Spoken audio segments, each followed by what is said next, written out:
구렁이야, 우리도 따라갈게. 금송이 좀 내놔라.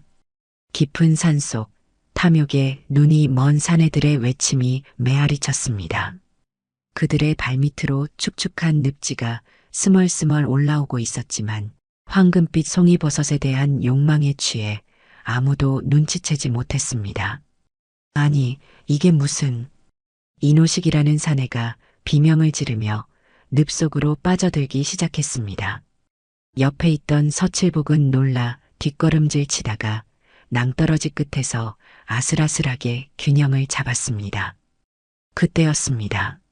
안개 속에서 수십 마리의 구렁이들이 서서히 모습을 드러내며 그들을 포위하기 시작했습니다. 살려줘. 제발 살려줘. 하지만 산은 이미 그들의 탐욕을 심판하고 있었습니다. 이 모든 것은 한 달 전 가을 송이철이 막 시작되던 10월 초로 거슬러 올라갑니다. 강원도 깊은 산골, 가을 냄새가 짙게 깔린 10월 초였습니다.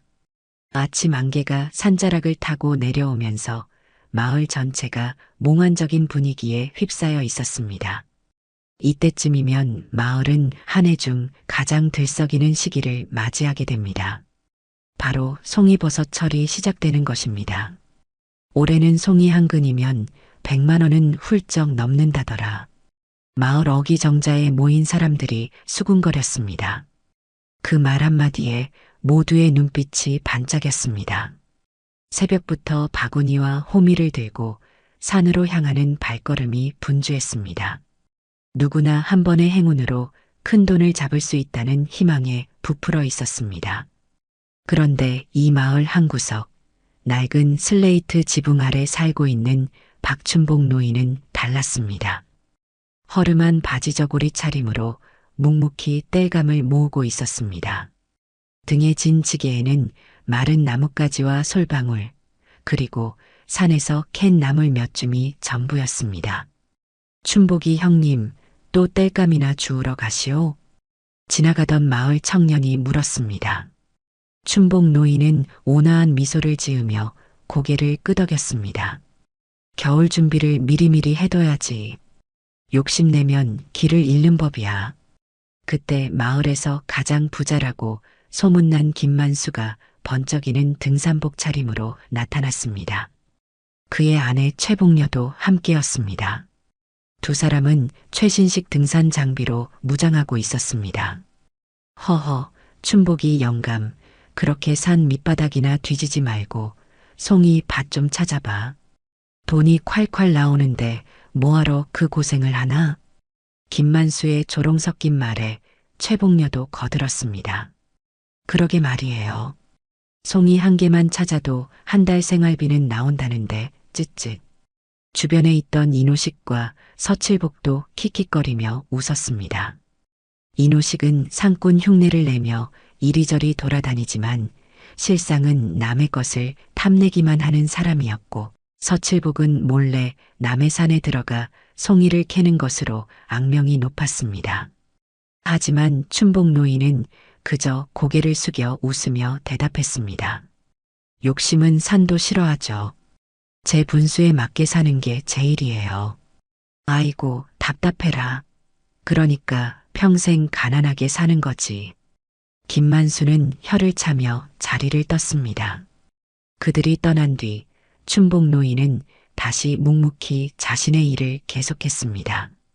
마른 나뭇가지를 하나하나 줍고 쓸만한 나무를 조심스럽게 캐며 산자락을 돌았습니다. 점심때쯤 노인은 산 중턱 너럭바위에 앉아 주먹밥 하나를 꺼내 먹었습니다. 찬바람이 불어와도 노인의 얼굴에는 평온함이 가득했습니다. 멀리서 까마귀 울음소리가 들려왔고 가을 단풍이 바람에 흔들렸습니다. 참 좋은 날씨구먼. 노인이 혼잣말을 하며 하늘을 올려다봤습니다. 구름 한 점 없이 맑은 하늘이었습니다. 그런데 그때 저 멀리서 요란한 소리가 들려왔습니다. 여기다. 여기 송이 있어. 누군가의 외침에 우르르 사람들이 몰려가는 소리였습니다. 춘복 노인은 그저 고개를 저으며 일어섰습니다. 다시 지게를 지고 천천히 산을 내려가기 시작했습니다. 마을로 돌아온 노인은 오늘 캔 나무를 다듬기 시작했습니다. 고사리며 취나물이며 소박한 저녁상을 차릴 정도였습니다. 이웃집에서는 송이를 찾았다며 잔치 분위기였지만 춘복 노인의 집은 조용했습니다. 저녁 무렵 노인은 마당에 앉아 석양을 바라봤습니다. 붉게 물든 하늘이 아름다웠습니다. 그때 옆집 할머니가 담장 너머로 말을 걸었습니다. 춘복이 어르신, 오늘도 빈손이시네요? 빈손이 아니지요. 오늘 하루도 무사히 보냈으니 그게 어디 빈손입니까? 할머니는 안타까운 듯 혀를 찼습니다. 그래도 이 나이에 그렇게 고생만 하시면 어떡해요. 고생이 아니라 사는 거지요. 누구나 제 방식대로 사는 거 아니겠습니까? 춘복 노인의 대답에 할머니는 더 이상 말을 잇지 못했습니다. 밤이 깊어가자 마을은 조용해졌습니다. 춘복 노인은 작은 방에 누워 천장을 바라봤습니다.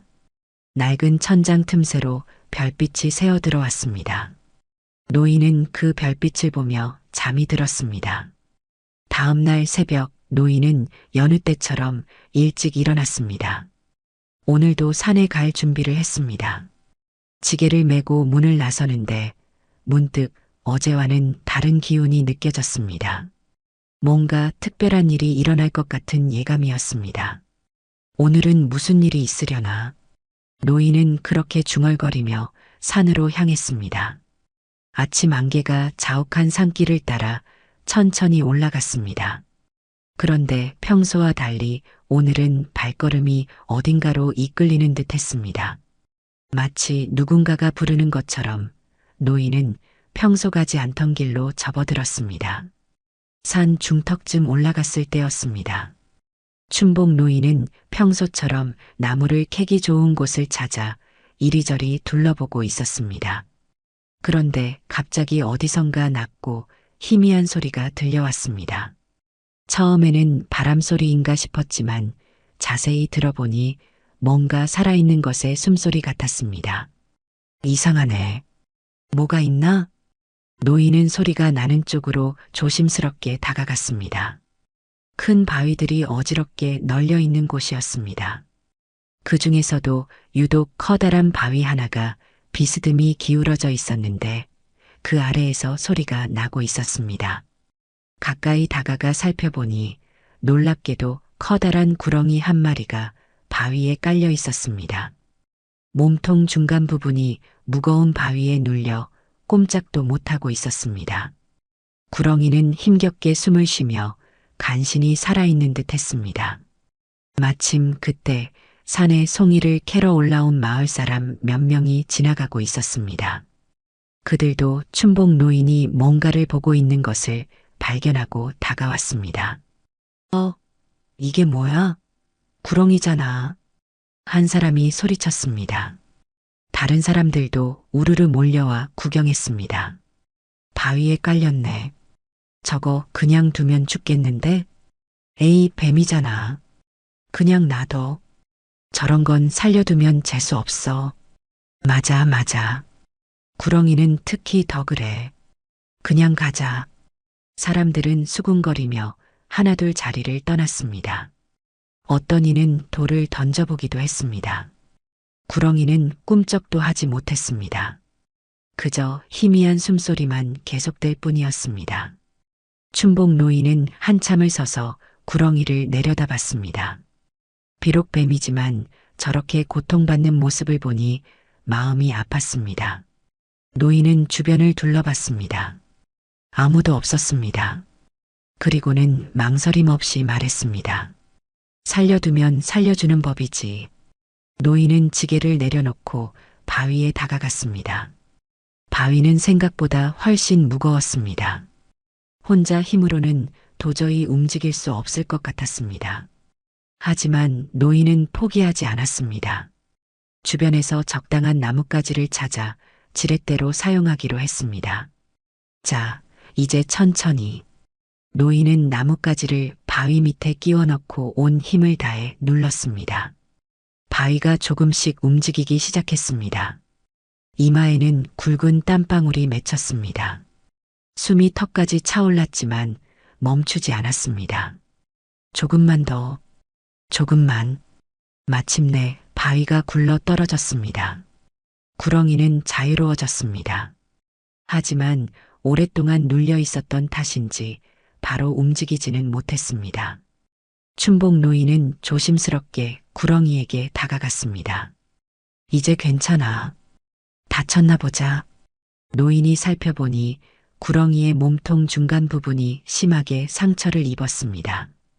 비늘이 벗겨지고 피가 조금 나고 있었습니다. 노인은 주머니에서 물통을 꺼내 상처 부위에 물을 조금 부어줬습니다. 그리고 품에서 손수건을 꺼내 조심스럽게 상처를 닦아줬습니다. 구렁이는 가만히 노인을 바라봤습니다. 무서워하거나 공격적인 모습은 전혀 없었습니다. 오히려 뭔가 감사하다는 듯한 눈빛이었습니다. 노인과 구렁이는 한동안 그렇게 서로를 바라봤습니다. 이제 가도 돼. 조심해서 가거라. 노인이 말하자 구렁이는 천천히 몸을 움직이기 시작했습니다. 처음에는 힘들어 보였지만 곧 제법 부드럽게 움직였습니다. 구렁이는 노인을 한 번 더 돌아본 뒤 조용히 숲속으로 사라졌습니다. 춘복 노인은 구렁이가 사라진 방향을 한참 바라봤습니다. 왠지 모를 묘한 기분이 들었습니다. 마치 오래된 인연을 만난 것 같은 느낌이었습니다. 참 신기한 일도 다 있네. 노인은 다시 지게를 메고 나무를 캐기 시작했습니다. 오늘따라 나물이 유독 많이 보였습니다. 도라지며 더덕이며 평소에는 찾기 힘든 것들도 쉽게 발견됐습니다. 지게가 묵직해질 때까지 나무를 캤습니다. 해가 뉘엿뉘엿 질 무렵 노인은 산을 내려왔습니다. 마을 입구에서 김만수와 최복녀를 또 만났습니다. 두 사람은 빈손이었습니다. 오늘도 송이를 찾지 못한 모양이었습니다. 춘복이 영감은 나물이나 잔뜩 했구먼. 그래 봐야 푼돈인데. 김만수가 비아냥거렸습니다. 최복녀도 거들었습니다. 우리는 오늘 하루 종일 돌아다녔는데 송이는 구경도 못했어요. 이상하게 올해는 송이가 잘 안 보여. 그럴 때도 있지요. 산이 주는 대로 받는 거니까. 춘복 노인의 대답에 김만수는 콧방귀를 뀌었습니다. 산이 주는 대로? 그런 소리 하니까 평생 가난하게 사는 거야. 우리처럼 적극적으로 찾아야지. 노인은 그저 웃으며 지나갔습니다. 집에 돌아온 노인은 오늘 캔 나무를 정리했습니다. 깨끗이 씻어서 일부는 데쳐서 나물로 무치고 일부는 말려두기로 했습니다. 저녁을 먹고 나서 노인은 마당에 앉아 있었습니다. 달이 환하게 떠올랐습니다. 그때 문득 오늘 구한 구렁이가 떠올랐습니다. 잘 지내고 있을까? 노인이 혼잣말을 하는데 담장 너머에서 이노식과 서칠복의 목소리가 들렸습니다. 내일은 꼭 찾아야 해. 남들 다 송이로 대박 나는데 우리만 빈손일 순 없잖아. 그러게. 근데 춘복이 영감이 뭔가 알고 있는 것 같지 않아? 매일 산에 가는데 혹시... 에이, 그 영감이 뭘 알겠어. 그냥 나물이나 캐는 사람인데. 두 사람의 목소리가 멀어져 갔습니다. 춘복 노인은 고개를 저었습니다. 욕심이 너무 많은 사람들이었습니다. 그날 밤 노인은 이상한 꿈을 꿨습니다. 꿈속에서 거대한 구렁이가 나타나 고개를 숙여 인사를 했습니다. 그리고는 어딘가로 노인을 인도하는 것이었습니다. 따라가 보니 황금빛 송이버섯이 가득한 곳이었습니다. 잠에서 깬 노인은 창밖을 봤습니다. 아직 새벽이었습니다. 하지만 왠지 잠이 오지 않았습니다. 노인은 일어나 옷을 입었습니다. 그리고는 평소보다 일찍 산으로 향했습니다. 새벽 안개가 자욱한 산길을 걸으며 노인은 어제 구렁이를 구한 그 바위 근처로 갔습니다. 혹시나 하는 마음에서였습니다. 그런데 바위 근처에 다다랐을 때 놀라운 광경을 목격했습니다. 바위 위에 어제 그 구렁이가 다리를 틀고 앉아 있었습니다. 마치 춘복 노인을 기다리고 있었던 것처럼 보였습니다. 노인이 다가가자 구렁이는 천천히 고개를 들어 노인을 바라봤습니다. 그 눈빛에는 어제와는 다른 무언가가 담겨 있었습니다. 너구나. 괜찮아졌니? 노인이 조심스럽게 말을 걸었습니다. 구렁이는 고개를 한번 끄덕이는 듯한 동작을 했습니다. 그리고는 바위에서 내려와 천천히 숲속으로 움직이기 시작했습니다. 몇 미터쯤 가다가 멈춰서서 노인을 돌아봤습니다. 마치 따라오라는 듯한 몸짓이었습니다. 춘복 노인은 잠시 망설였습니다. 하지만 구렁이의 눈빛에는 악의가 전혀 없었습니다. 오히려 뭔가 보답하고 싶다는 듯한 간절함이 느껴졌습니다. 노인은 구렁이를 따라가기로 했습니다. 구렁이는 천천히 그러나 확실한 방향을 가지고 움직였습니다. 평소 사람들이 잘 가지 않는 깊은 숲속으로 들어갔습니다.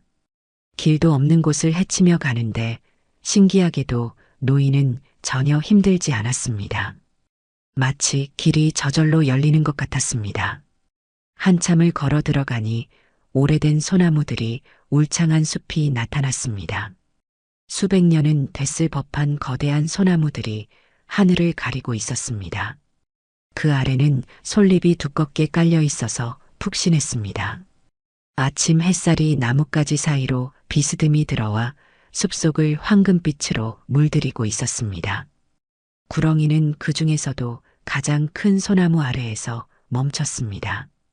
그리고는 나무 밑동을 향해 고개를 가리켰습니다.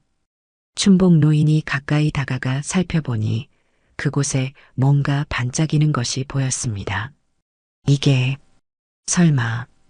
노인은 조심스럽게 솔잎을 걷어냈습니다. 그러자 믿을 수 없는 광경이 펼쳐졌습니다. 황금빛으로 빛나는 송이버섯 한 송이가 그곳에 있었습니다. 그것도 보통 송이가 아니었습니다. 어른 주먹만 한 크기에 갓이 아직 완전히 펴지지 않은 최상품 송이였습니다. 하늘이 주신 복인가. 노인은 감격에 겨워 눈물이 날 뻔했습니다. 평생 가난하게 살아온 노인에게 이런 행운이 찾아오다니. 노인은 구렁이를 돌아봤습니다. 구렁이는 조용히 노인을 바라보고 있었습니다. 고맙구나. 정말 고맙구나. 노인은 구렁이에게 깊이 절을 했습니다. 구렁이도 고개를 숙이는 듯한 동작을 한 뒤 천천히 숲속으로 사라졌습니다. 춘복 노인은 송이를 조심스럽게 땄습니다. 상처 하나 없이 완벽한 상태였습니다. 노인은 품에서 깨끗한 천을 꺼내 송이를 정성스럽게 감쌌습니다. 그리고는 다시 한번 소나무를 향해 절을 했습니다. 산신님, 이 은혜를 어떻게 갚아야 할지 모르겠습니다. 감사합니다. 노인은 조심스럽게 산을 내려왔습니다. 마을로 돌아오는 내내 가슴이 두근거렸습니다. 이 송이를 팔면 당분간 생활비 걱정은 없을 것이었습니다. 아니, 어쩌면 겨울나기도 충분할지 모릅니다. 마을 장터에 도착한 노인은 송이를 사는 상인을 찾았습니다. 상인은 노인이 꺼낸 송이를 보자마자 눈이 휘둥그레졌습니다. 어르신, 이건 특송이에요. 최상품 중에서도 최상품입니다. 상인은 흥분해서 말했습니다. 이 정도면 100만 원은 거뜬히 넘어요. 아니, 제가 120만 원 드리겠습니다. 이런 건 정말 보기 힘들거든요. 주변에 있던 사람들이 웅성거리기 시작했습니다. 뭐라고? 120만 원? 춘복이 영감이 그런 걸 어디서 찾았대? 아니, 매일 나물이나 캐던 사람이 어떻게. 소문은 순식간에 마을 전체로 퍼졌습니다. 김만수와 최복녀도 이 소식을 듣고 황급히 장터로 달려왔습니다. 그들의 얼굴에는 믿을 수 없다는 표정이 가득했습니다. 춘복이 영감, 이게 대체 어떻게 된 거야? 그 송이를 어디서 찾은 거야? 김만수가 다급하게 물었습니다. 최복녀도 옆에서 재촉했습니다. 그래, 어디서 난 거예요? 우리도 좀 알려줘요. 춘복 노인은 담담하게 대답했습니다. 그저 운이 좋았을 뿐이요. 산을 걷다가 우연히 발견한 거요. 우연히? 그런 특송이를 우연히 찾는다고? 이노식이 의심스러운 눈초리로 물었습니다. 서칠복도 거들었습니다. 뭔가 비법이 있는 거 아니야? 혹시 누가 알려준 거야? 사람들이 우르르 몰려들어 노인을 둘러쌌습니다. 모두들 송이를 어디서 찾았는지 캐묻기 시작했습니다. 하지만 춘복 노인은 그저 고개를 저을 뿐이었습니다. 정말 우연이었소. 산이 주신 복이지. 내가 뭘 한 게 있겠소. 그때 누군가가 말했습니다. 혹시 어제 구한 그 구렁이하고 관계 있는 거 아니야? 내가 봤는데 춘복이 영감이 바위에 깔린 구렁이를 구해줬다더라고. 이 말에 사람들이 술렁였습니다. 뭐? 구렁이를? 그래, 맞아. 나도 봤어. 다들 그냥 지나갔는데 혼자서 바위를 드러내고 구해줬어. 그럼 구렁이가 은혜를 갚은 건가? 갑자기 분위기가 묘해졌습니다. 어떤 이들은 신기해했고 어떤 이들은 믿지 않았습니다. 하지만 김만수 일당은 다르게 생각하고 있었습니다. 그래, 구렁이가 길을 알려준 거야. 구렁이를 따라가면 송이를 찾을 수 있어. 김만수가 흥분해서 소리쳤습니다. 최복녀도 눈을 반짝였습니다. 맞아요. 그 구렁이만 찾으면 우리도 송이를 딸 수 있어요. 이노식과 서칠복도 고개를 끄덕였습니다.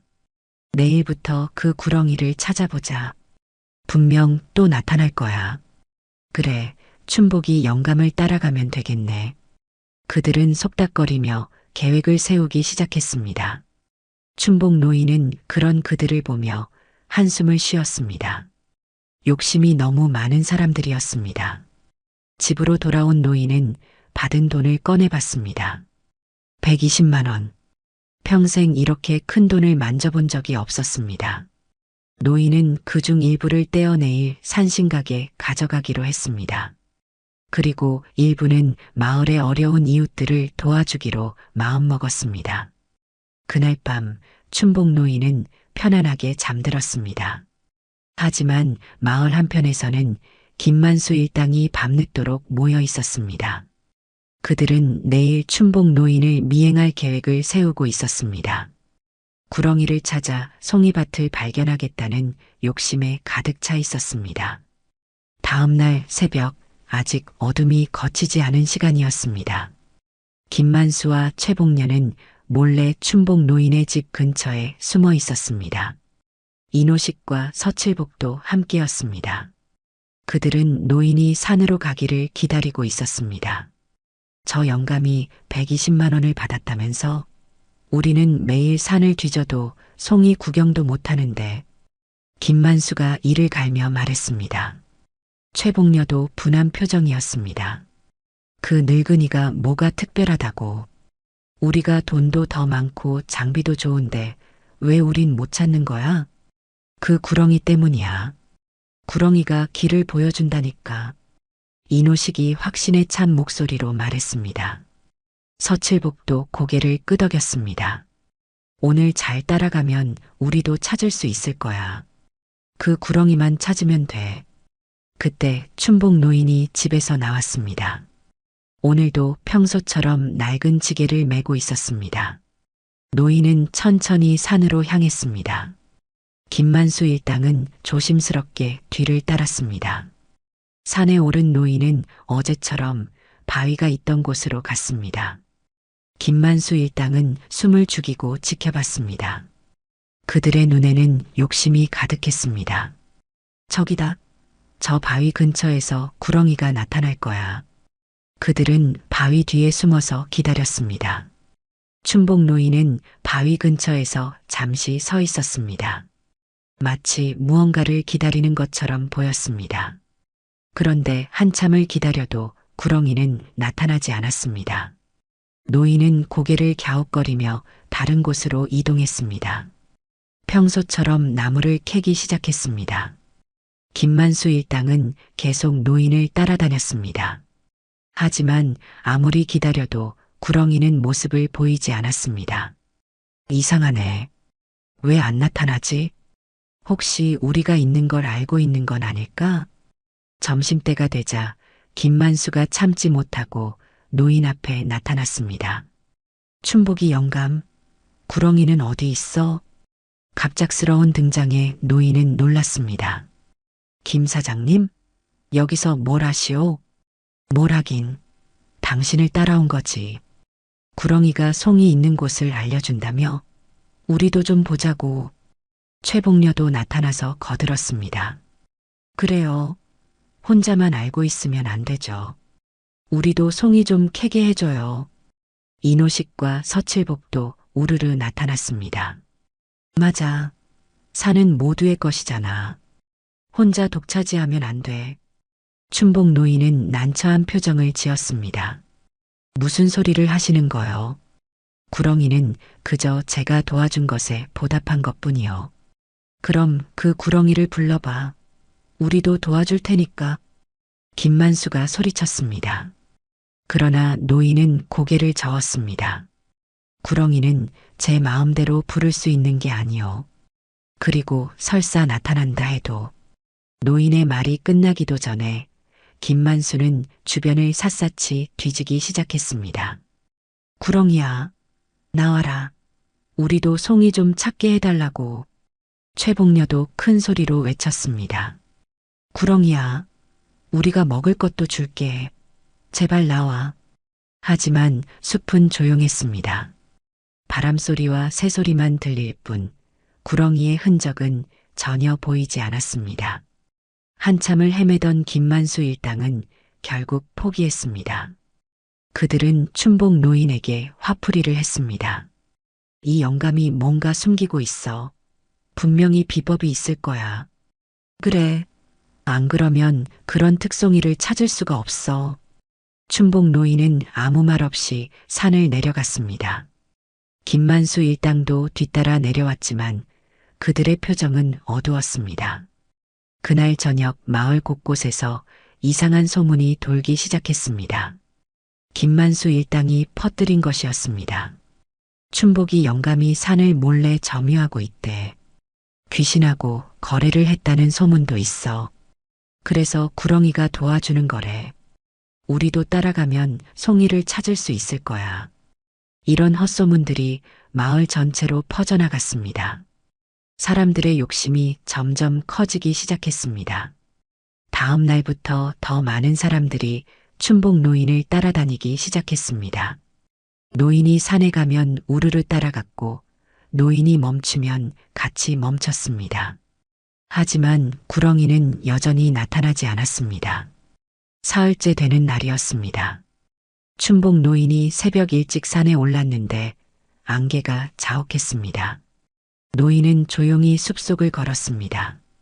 그때 갑자기 앞에서 무언가 움직이는 것이 보였습니다. 구렁이였습니다. 구렁이는 노인을 보고 고개를 끄덕인 뒤 천천히 움직이기 시작했습니다. 노인은 조심스럽게 뒤를 따랐습니다. 안개 속으로 점점 깊이 들어갔습니다. 그런데 뒤에서 발소리가 들렸습니다. 돌아보니 김만수 일당이 몰래 따라오고 있었습니다. 그들의 눈은 흥분으로 번들거렸습니다. 맞지? 구렁이가 나타났어. 빨리 따라가자. 그들이 달려오자 구렁이는 갑자기 방향을 바꿨습니다. 그리고는 순식간에 숲속으로 사라져버렸습니다. 춘복 노인도 구렁이를 놓쳤습니다. 아, 이런. 노인이 한숨을 쉬었습니다. 김만수가 화를 냈습니다. 왜 사라진 거야? 우리도 따라가게 해달라고. 구렁이는 선한 마음을 가진 사람만 인도한다오. 욕심을 가지면 절대 따라갈 수 없소. 춘복 노인의 말에 김만수는 더욱 화가 났습니다. 선한 마음? 우리가 뭘 잘못했다고? 송이 좀 캐겠다는 게 죄야? 최복녀도 소리를 질렀습니다. 그래, 우리도 먹고 살아야지. 당신만 잘 살면 되는 거야? 이노식과 서칠복도 합세했습니다. 이 영감이 일부러 우릴 속이는 거야. 맞아. 혼자만 알고 있으려고. 그들은 춘복 노인을 둘러싸고 위협했습니다.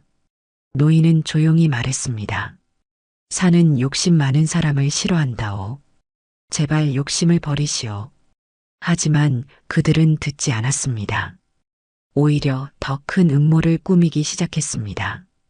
마을로 돌아온 김만수는 곧바로 이장을 찾아갔습니다. 이장님, 춘복이 영감이 산을 독차지하고 있어요.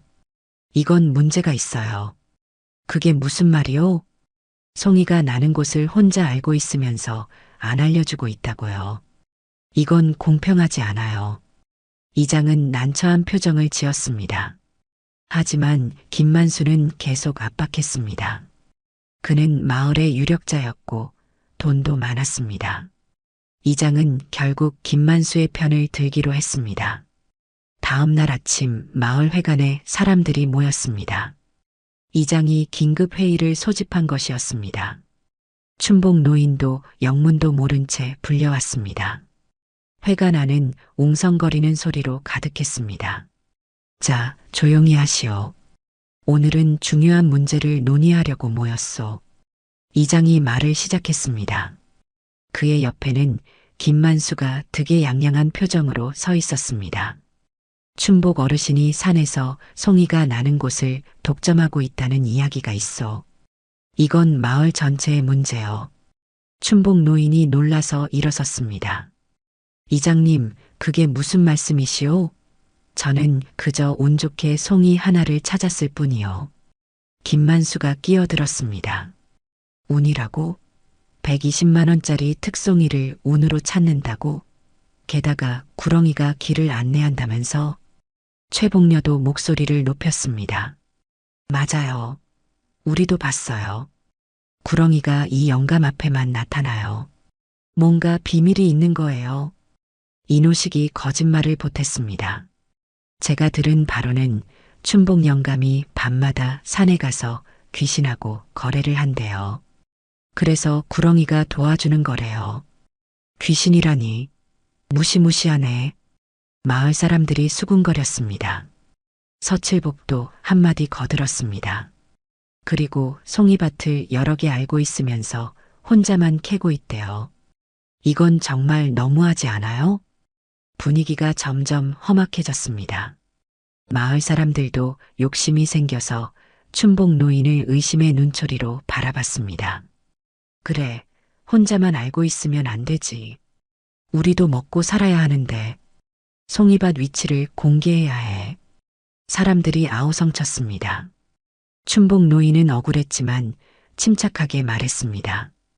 여러분, 제가 무엇을 숨기겠소? 산은 모두의 것이고 저도 그저 운이 좋았을 뿐이요. 구렁이는 제가 도와준 것에 대한 보답으로 한 번 길을 보여준 것뿐이요.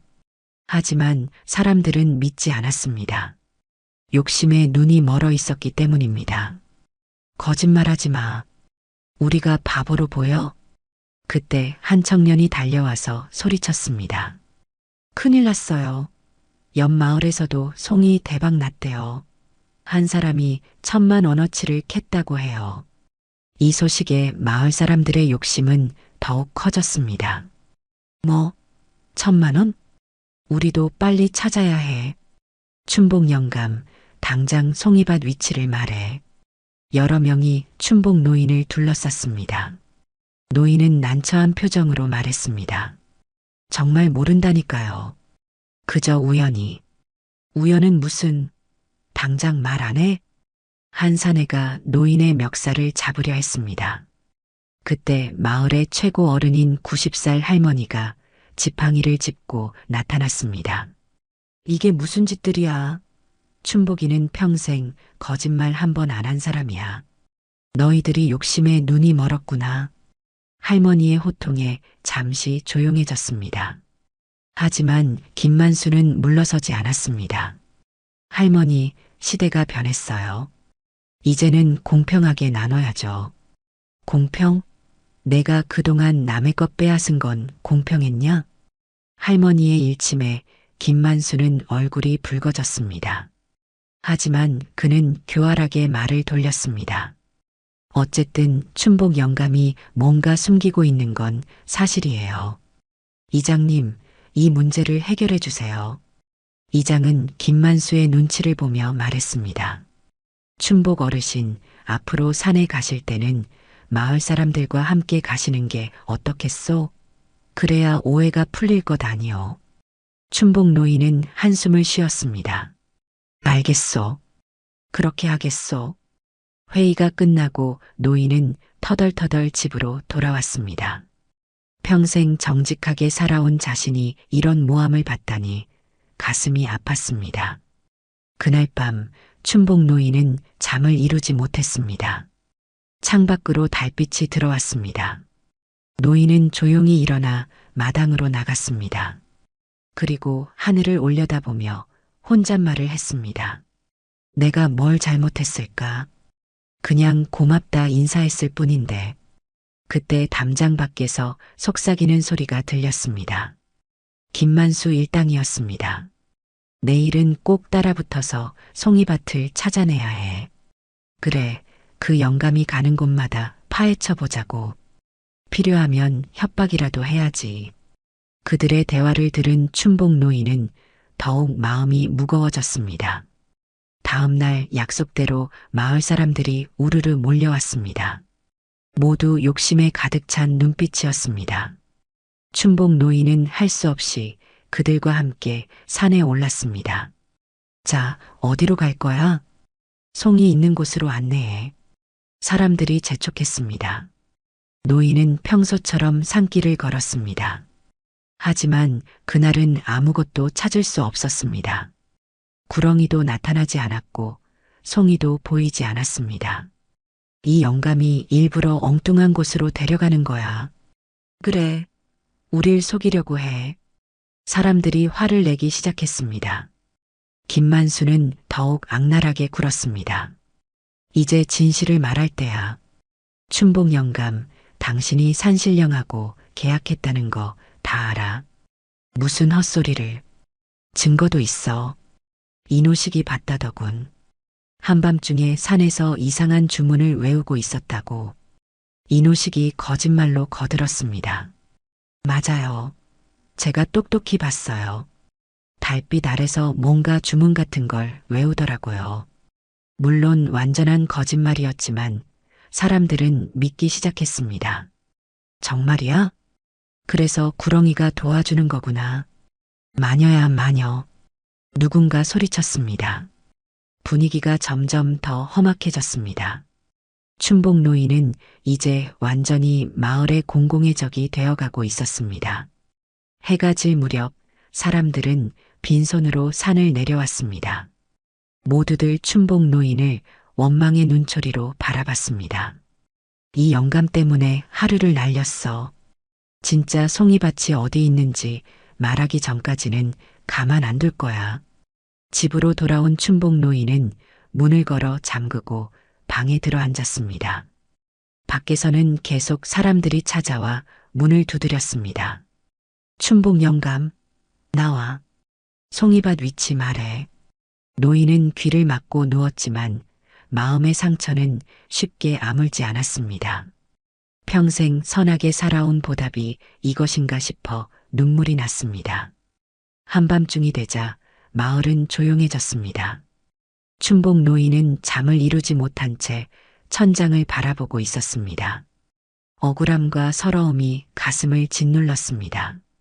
평생 남에게 해를 끼친 적도 없고 욕심을 부린 적도 없는데 이런 모함을 받다니. 노인은 조용히 일어나 문을 열고 밖으로 나갔습니다. 차가운 가을바람이 얼굴을 스쳤습니다. 하늘에는 보름달이 환하게 떠 있었습니다. 노인은 무작정 산으로 향했습니다. 이제는 마을에 있는 것조차 숨이 막혔기 때문입니다. 산길을 오르며 노인은 혼잣말을 했습니다. 내가 뭘 잘못했을까? 그냥 고맙다 인사했을 뿐인데 구렁이를 구해준 게 죄가 되는 건가? 달빛이 숲속을 은빛으로 물들이고 있었습니다. 노인은 며칠 전 구렁이를 구했던 그 바위에 도착했습니다. 바위 위에 앉아 한숨을 쉬었습니다. 차라리 그때 그냥 지나쳤더라면 이런 일은 없었을 텐데. 그러나 곧 고개를 저었습니다. 아니야. 그래도 살려준 건 잘한 일이야. 설령 내가 이렇게 고통받더라도 생명을 구한 건 옳은 일이었어. 그때였습니다. 바위 아래에서 부스럭거리는 소리가 났습니다. 노인이 내려다보니 달빛 속에서 구렁이가 천천히 나타났습니다. 구렁이는 노인을 올려다보며 고개를 숙였습니다. 마치 미안하다는 듯한 모습이었습니다. 아, 너구나. 괜찮아. 내 잘못이 아니야. 노인이 부드럽게 말했습니다. 구렁이는 다시 고개를 들어 노인을 바라봤습니다. 그 눈빛에는 뭔가 결심한 듯한 빛이 있었습니다. 구렁이는 천천히 바위를 내려와 숲속으로 움직이기 시작했습니다. 그리고는 노인을 돌아보며 따라오라는 듯한 몸짓을 했습니다. 또 어디로 가려는 거니? 노인은 망설였습니다. 지난번처럼 송이를 발견하면 또다시 마을 사람들의 욕심과 시기를 받을 것이 분명했습니다. 하지만 구렁이의 간절한 눈빛을 외면할 수 없었습니다. 그래, 가보자. 노인은 구렁이를 따라 숲속으로 들어갔습니다. 이번에는 지난번보다 더 깊은 곳으로 향했습니다. 달빛조차 닿지 않는 어두운 숲을 한참 걸었습니다. 그런데 신기하게도 구렁이가 지나는 길에는 희미한 빛이 났습니다. 마치 반딧불이 같은 빛이었습니다. 깊은 계곡을 지나고 가파른 비탈을 올라갔습니다. 노인의 다리는 아프고 숨은 가빴지만 구렁이는 계속 앞으로 나아갔습니다. 그러다 갑자기 안개가 자욱하게 깔리기 시작했습니다. 이런, 앞이 안 보이는구나. 노인이 걱정스럽게 말했지만 구렁이는 망설임 없이 안개 속으로 들어갔습니다. 노인도 따라 들어갔습니다.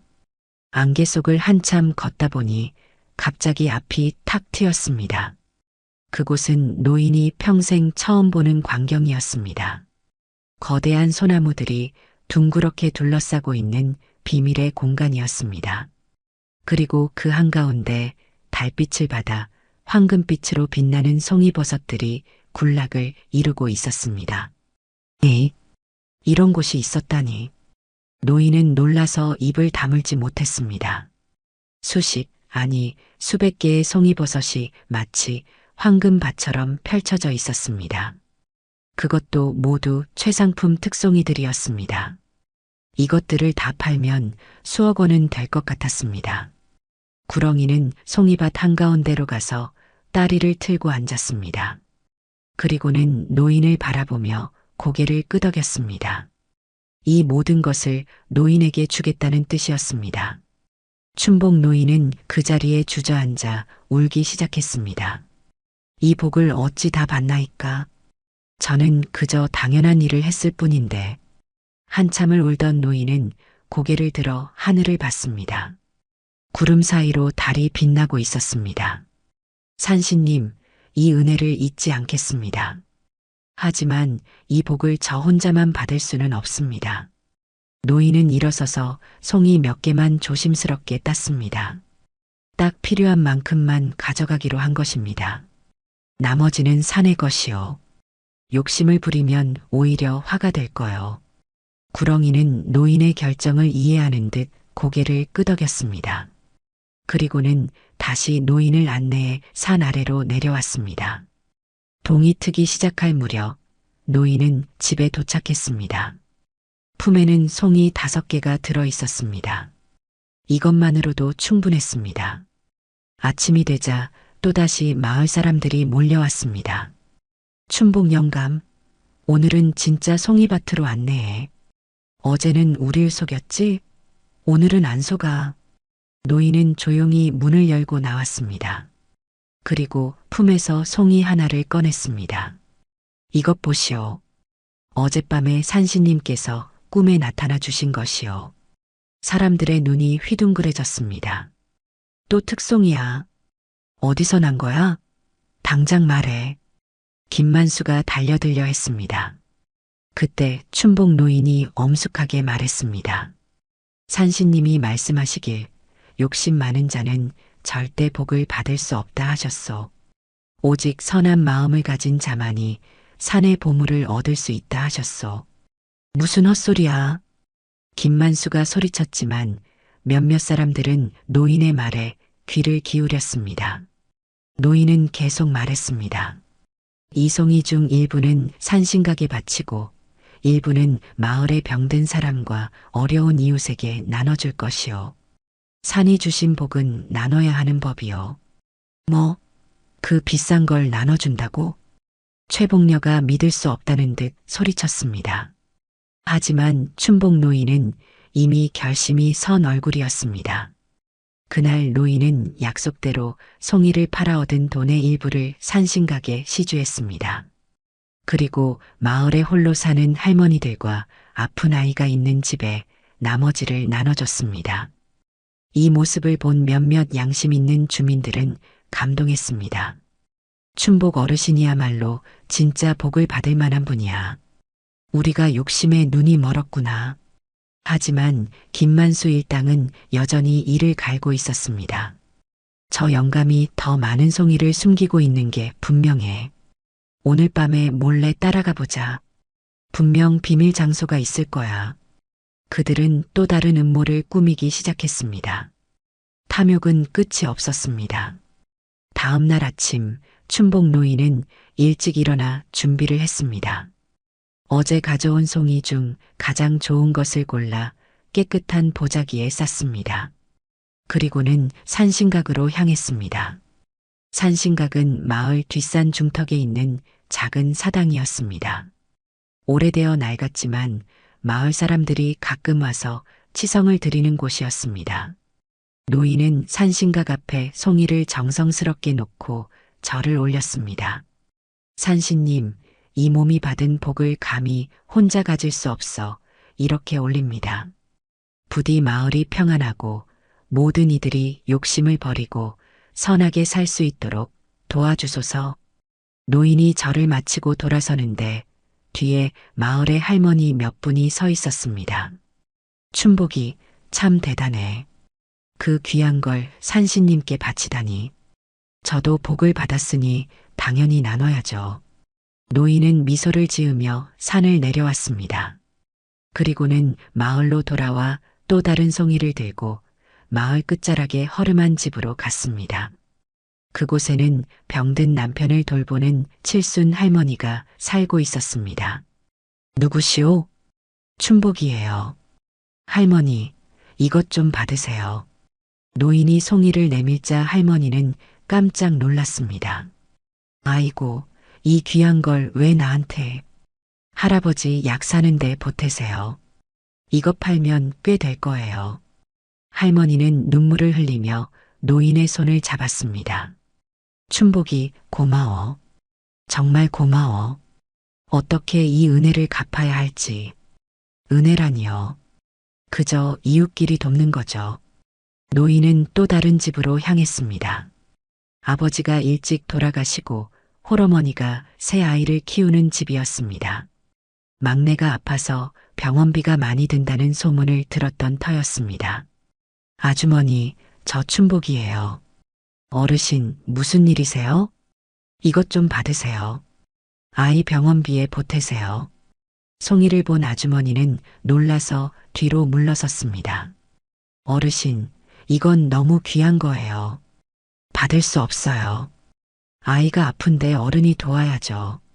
제발 받으세요. 아주머니도 결국 눈물을 흘렸습니다.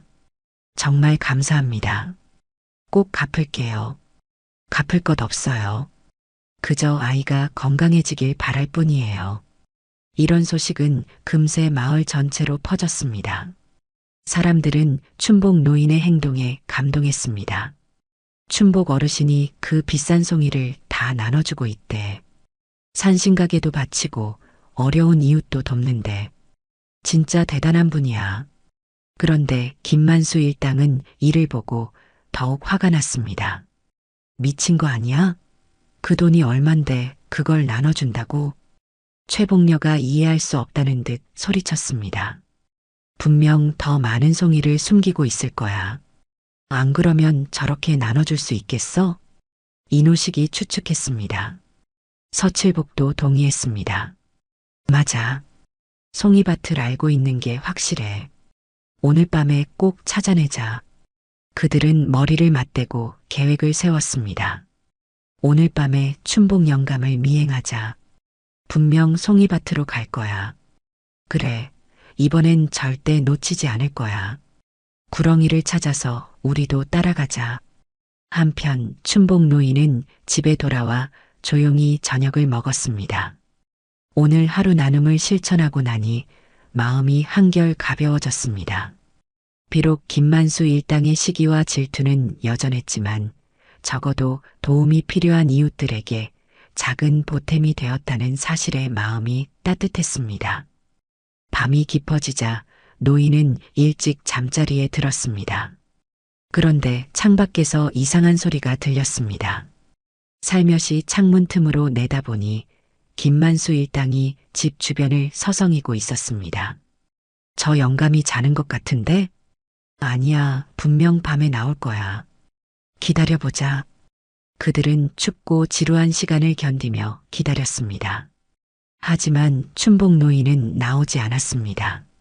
새벽이 가까워지자 그들은 지쳐서 돌아갔습니다. 다음 날도 그 다음 날도 김만수 일당은 계속 노인을 감시했습니다. 하지만 노인은 평소처럼 산에 가서 나무를 캐고 돌아올 뿐이었습니다. 구렁이는 전혀 나타나지 않았습니다. 사흘째 되는 날 김만수가 참지 못하고 폭발했습니다. 이제 직접 나서겠어. 구렁이를 찾아서 강제로라도 송이밭을 찾아낼 거야. 어떻게? 구렁이를 잡아서 협박하면 되지. 아니면 미끼로 유인하든가. 최복녀가 걱정스럽게 말했습니다. 구렁이를 잡는다고? 그게 쉬울까? 쉽든 어렵든 해야지. 이대로는 안 돼. 이노식과 서칠복도 결심한 듯 고개를 끄덕였습니다. 좋아. 내일 새벽에 산에 올라가자. 그래, 구렁이를 꼭 찾아낼 거야. 그들은 그물과 자루, 몽둥이까지 준비했습니다. 탐욕에 눈이 멀어 이제는 무슨 짓이든 할 기세였습니다. 한편 춘복 노인은 그날 밤 이상한 꿈을 꿨습니다.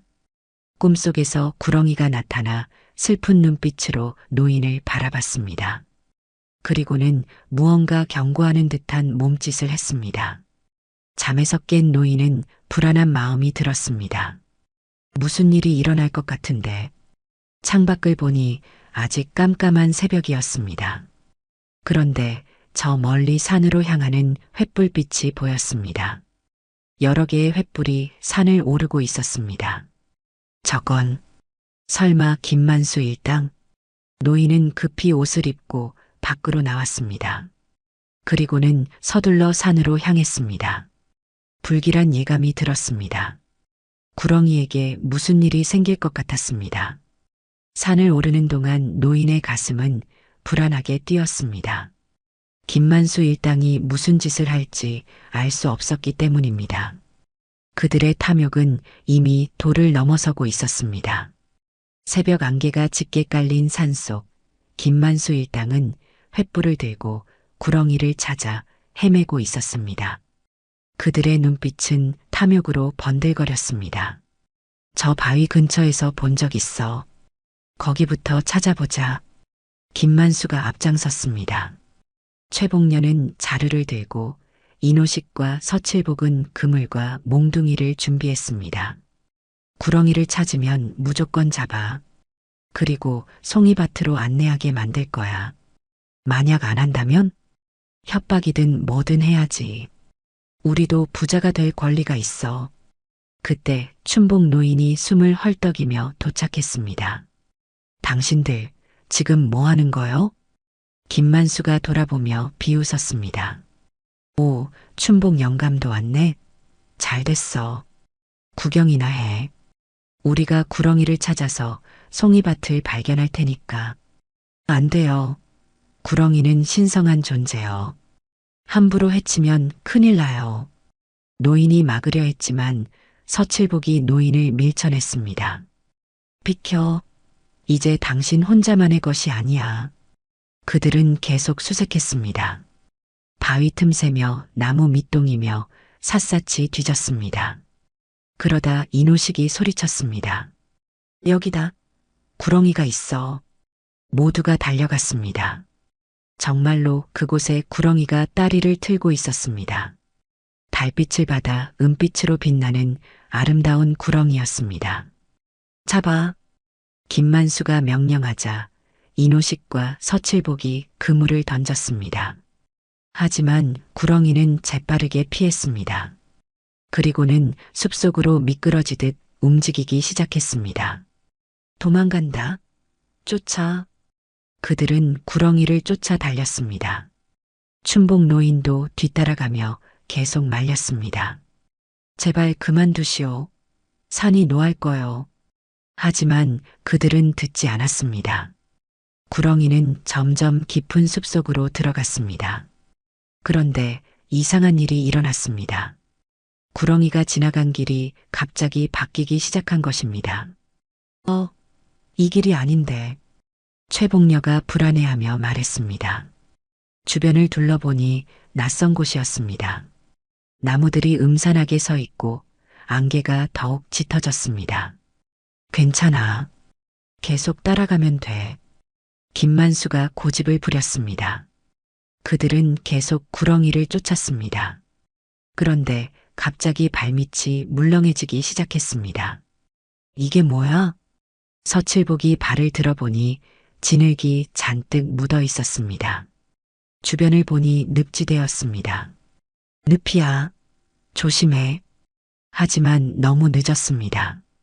이노식이 한 발 더 나아가다가 그만 늪에 빠지기 시작했습니다. 살려줘. 빠진다. 이노식이 비명을 지르며 허우적거렸습니다. 다른 사람들이 당황해서 그를 잡으려 했지만 자신들도 위험했습니다. 안 돼. 우리도 빠져. 그때 구렁이가 나타났습니다. 늪 건너편 안전한 곳에서 그들을 바라보고 있었습니다. 마치 경고하는 듯한 눈빛이었습니다. 구렁이야, 우리도 따라갈게. 금송이 좀 내놔라. 김만수가 절박하게 외쳤습니다. 하지만 구렁이는 고개를 저은 듯 움직이더니 다시 숲속으로 사라졌습니다. 춘복 노인이 급히 나뭇가지를 찾아 이노식에게 내밀었습니다. 이거 잡으시오. 간신히 이노식을 늪에서 끌어냈습니다. 그는 진흙투성이가 되어 부들부들 떨고 있었습니다. 이제 그만 돌아가시오. 더 가면 정말 위험해요. 노인이 간곡히 말했지만 김만수는 포기하지 않았습니다. 아니야. 가까이 왔어. 송이밭이 근처에 있을 거야. 그들은 다시 움직이기 시작했습니다. 늪을 돌아서 가는데 이번에는 가파른 절벽이 나타났습니다. 안개 때문에 앞이 잘 보이지 않았습니다. 조심해서 가. 최복녀가 겁먹은 목소리로 말했습니다. 그때 서칠복이 발을 헛디뎠습니다. 으악! 그는 절벽 끝에서 간신히 바위를 붙잡고 매달렸습니다. 아래는 까마득한 낭떠러지였습니다. 살려줘. 떨어진다. 모두가 달려가 그를 끌어올렸습니다. 서칠복은 혼이 나간 얼굴이었습니다. 에이, 이제 그만하자. 죽을 뻔했어. 하지만 김만수는 여전히 고집을 꺾지 않았습니다. 겁쟁이들, 조금만 더 가면 돼. 그때였습니다. 숲속에서 이상한 소리가 들려오기 시작했습니다. 쉭, 뱀이 기어가는 소리였습니다. 그것도 한두 마리가 아니었습니다. 뭐야? 최복녀가 떨리는 목소리로 물었습니다. 그때 안개 속에서 수십 마리의 구렁이들이 나타났습니다. 크고 작은 구렁이들이 사방에서 그들을 포위하기 시작했습니다. 구렁이 떼다. 이노식이 비명을 질렀습니다. 구렁이들은 위협적으로 고개를 들고 혀를 날름거렸습니다. 김만수 일당은 공포에 질려 한데 뭉쳤습니다. 살려줘. 제발 살려줘. 그들이 애원하는 소리가 산속에 메아리 쳤습니다. 춘복 노인이 나서서 구렁이들에게 말했습니다. 제발 용서해 주시오. 이들이 욕심에 눈이 멀었을 뿐이요. 그러자 가장 큰 구렁이가 노인을 바라봤습니다. 그 구렁이는 노인이 구해준 바로 그 구렁이였습니다. 구렁이는 잠시 노인을 바라보다가 다른 구렁이들에게 무언가 신호를 보냈습니다. 구렁이들이 천천히 길을 열었습니다. 하지만 그 길은 산 아래로 내려가는 길이었습니다.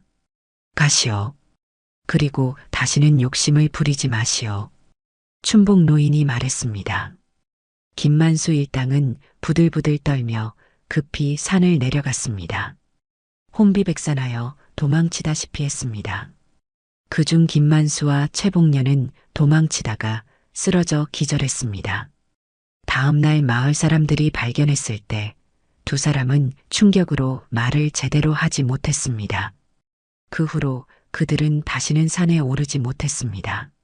산만 보면 온몸이 떨렸기 때문입니다. 이노식과 서칠복도 마찬가지였습니다. 그들은 그날 이후로 송이는커녕 산 근처에도 가지 않았습니다. 탐욕의 대가가 얼마나 무서운지 뼈저리게 깨달은 것입니다. 며칠 후 마을은 조용해졌습니다. 사람들은 춘복 노인에 대한 오해를 풀고 존경하기 시작했습니다. 춘복 어르신이 옳았어. 욕심을 부리면 안 되는 거였어. 산은 정말 선한 사람만 도와주나 봐. 춘복 노인은 여전히 소박하게 살았습니다. 가끔 구렁이가 나타나 작은 선물을 주고 갔지만 노인은 그것마저도 필요한 이웃과 나눴습니다. 10월이 끝나갈 무렵 송이철도 막을 내렸습니다. 단풍이 붉게 물든 산을 바라보며 춘복 노인이 혼잣말을 했습니다. 가을 송이는 한 달뿐이지만 선한 마음의 향은 평생 가는 법이지. 바람이 불어와 낙엽이 춤을 추었습니다. 노인의 얼굴에는 평화로운 미소가 번졌습니다. 그리고 멀리서 구렁이가 나타나 노인을 바라보고는 고개를 숙여 인사한 뒤 조용히 겨울잠을 자러 숲속으로 사라졌습니다. 마을 사람들은 이 이야기를 오래도록 기억했습니다. 그리고 후손들에게 전했습니다. 탐욕은 스스로를 파멸로 이끌지만 선한 마음은 반드시 보답받는다고. 하늘은 모든 것을 보고 있으며 자연은 결코 욕심 많은 자를 용서하지 않는다고 말입니다.